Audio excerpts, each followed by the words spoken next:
दुर्घटनाग्रस्त विमानाच्या black box सिस्टीमचा भाग सापडला। एअर इंडियाचं विमानाचं इमर्जन्सी लोकेटर ट्रान्समीटर सापडले। अहमदाबादमध्ये एअर इंडियाच्या विमानाच्या ढिगाऱ्यातून गुजरात एटीएसला डीव्हीआर सापडला। डीव्हीआर फॉरेन्सिक टीमच्या ताब्यात।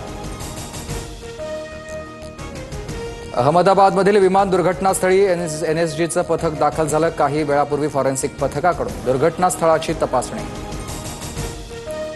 लँडिंग गिअरमध्ये बिघाड झाला असावा हे दुर्घटनेचं एक कारण असू शकतं। इंधनासह प्रवाशांचं लगेजही जास्त होतं।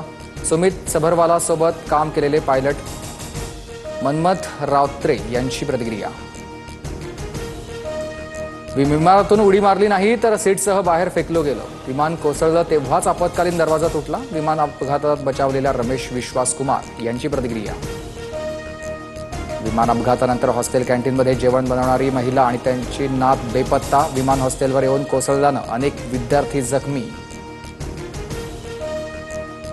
विमान दुर्घटनेमुळे मृतदेहांची ओळख पटवण्यात अडचण। नातेवाईकांचा डीएनए मृतांशी मॅच झाल्यानंतर मृतदेह देण्यात येणार।